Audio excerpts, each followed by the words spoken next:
This is Umar from the Fight Wire, proudly sponsored by Goldstar. I'm joined by JB, Just Business. There's this narrative being pushed around that you've done no hard work to get to this point. It's been an easy ride.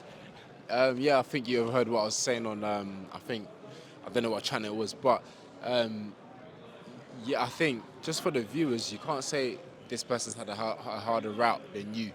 I think explain it to the viewers. Yes, I went to the Olympic Games. I started off on a big platform from the beginning, but let's tell the viewers also that the struggle and the hustle that it takes to get to the stage that I did as an amateur. Let's not just push the narrative that, oh, you've had exposure from the beginning, as if that's just what happened. We had to work hard to get there, man. So, yeah, when people say it, I'm like, all right, cool, but explain to the viewers, because not all of them will know what you're talking about.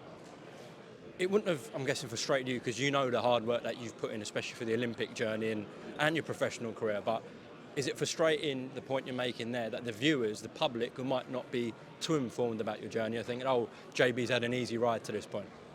I don't know if frustration is the word, but it's just I'm thinking, if you don't correct these guys, they'll keep talking rubbish, and people that may not know the sport too much will just go ahead with it. So now I just got to pull people out. If you're saying something that I'm like, that's not true, I'm gonna tell you that's not true, and then we can talk about it and make sure you put it out there so people can just understand what it is.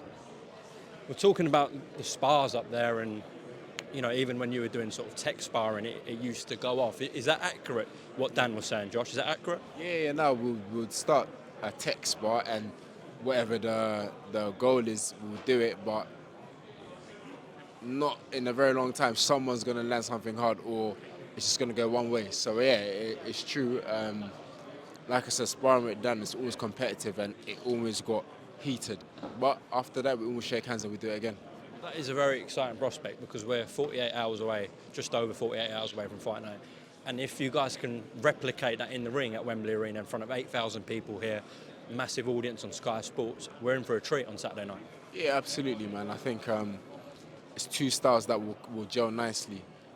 People have seen me box, they've seen Dan box. So yeah, I think it's two styles that will gel nicely. And most importantly, as you know, there's a lot at stake. So I'm thinking when all of that's at stake, both fighters will show up and it'll be a good fight.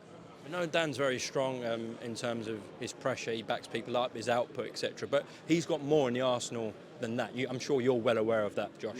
Yeah, I think I always said that Dan fights better than he spars. There's some things that I've seen from sparring that he hasn't done in a fight yet. So, I think there's a lot he can do. People just shouldn't think he's just a one-trick pony. Do you think you're in a different class, though? I mean, we're going to find out on Saturday. I'm there to show that actually I'm the better fighter overall. A lot of people have debates, fans, who's the best light heavy in the country, yourself, Anthony Yarde. I think you coming out of the Olympics, a lot of people are saying you're going to be the guy, and then throughout the professional career, I think, because Yarde's had those two world title challenges, lost, but, done himself proud. There's been a lot of debate. So is that important to you? Obviously, you want to win world honours. You've got to get through Dan as well this Saturday. But in this country, you want to mark yourself down as number one as well, Josh, surely? Yeah, of course I do. And I think the best way to do it out of the whole crop of us is whoever gets the world title first. Right now, everyone's got different arguments why they're number one, and it's long. I just think that when someone gets the world title, then that can actually separate themselves away and say, look, we're all doing all the talking, but I've actually got a belt at world level, and that's what will separate anyone from the rest of the batch. Are you gunning for the winner of Beville Beterbiev after this fight then, all going well for you? Listen, the winner after this fight becomes mandatory, so I think it's very straightforward. So I asked that because there have been, maybe a fight with Callum Smith, maybe a fight with Anthony Yarde, but you're telling me the plan is a world title. Sitting here now is for me to obviously win on Saturday.